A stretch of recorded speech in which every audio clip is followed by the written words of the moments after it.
Hello Aries, it's October 2019, Tadici here again with your monthly overview.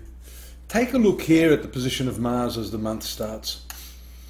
It's quite a well-known fact astrologically that when Mars approaches the 7th house, which is the relationship sector, that there's an almost obsessive preoccupation with one's partner, one's spouse, one's business associations.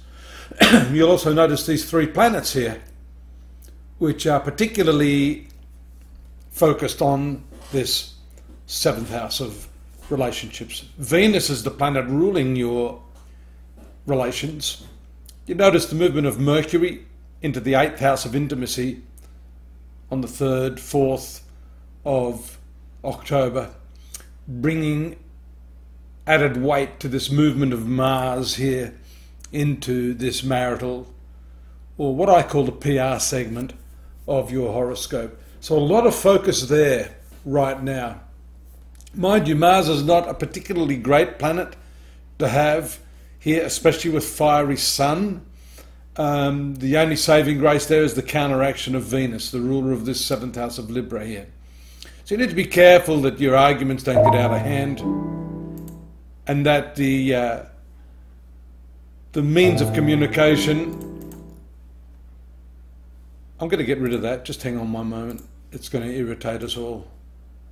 Thank you.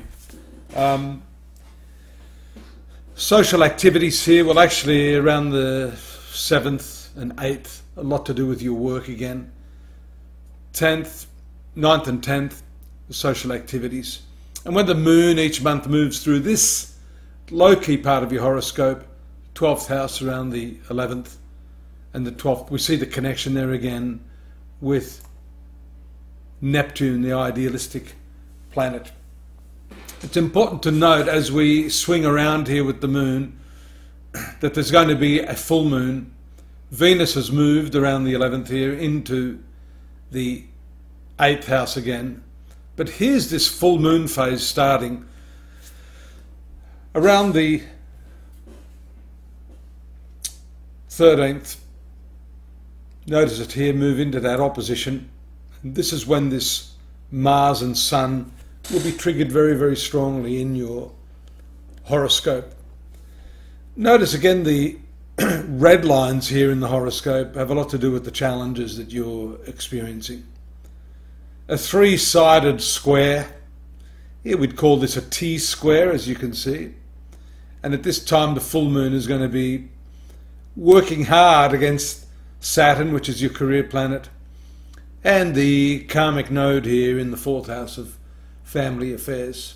A lot of tension here for those of you born under Aries right now. And having this added Mars and Sun and full moon here working in challenge against these points from the relationship area is obviously a point that may need to be dealt with, and it could be impacting upon your professional activities at this time. There may be differences in style, differences in idealism. That's also shown by this transit of the moon, which every month is going to start hitting this position of Uranus, which is now entrenched in your 2nd house, which has to do with your finances, your value system, and those things that you treasure on a material level. But that can set things sort of spinning out of control somewhat. So you have to have your wits about you. You still have the dominance of this Mars here. You'll also notice that around this time, around the 15th, it starts to move into this powerful square aspect that we alluded to. That is one of the most frustrating combinations in the zodiac. Here we see also the passing solar Saturn square, which brings a lot of responsibility with it. So you could be shouldering quite a burden.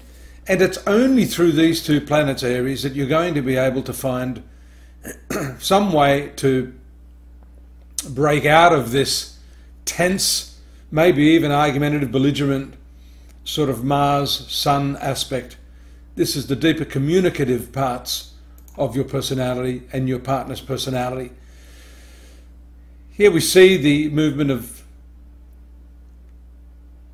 The moon into the 5th house, also moving into this square aspect here around the 23rd of October. That's your creativity also being stifled. You've got a lot of challenges this month, it appears, and the sense of responsibility could weigh heavily upon your shoulders. And it's only through this, you notice on the 24th, the transit of the sun into this 8th house as well. So there's a shift away from this 7th house, boom, into this 8th house. 8th house is death, rebirth, the phoenix rising out of the ashes.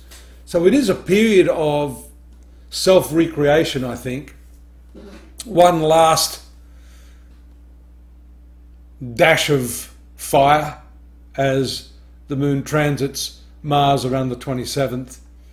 So that is also an important point to be careful of. There'll be hair trigger emotions. And then as the month finishes up, that new moon there taking place here in this 8th house again. So you can see where the changes are taking place. Reformation, turning over the new leaf, recommitment to your ideals and your, I guess, resolutions, for want of a better word.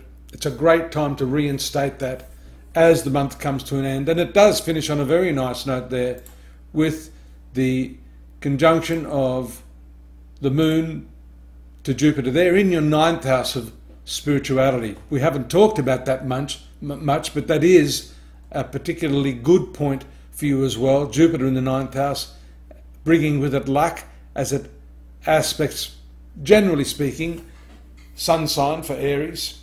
And that can mitigate a lot of the problems that you see in other parts of the horoscope. Drop me a note. I'm happy to hear from you. Check out astrology.com.au. And at this last leg of the year, if you want a more personal reading, I'm always available. I look forward to your company next month. Take care.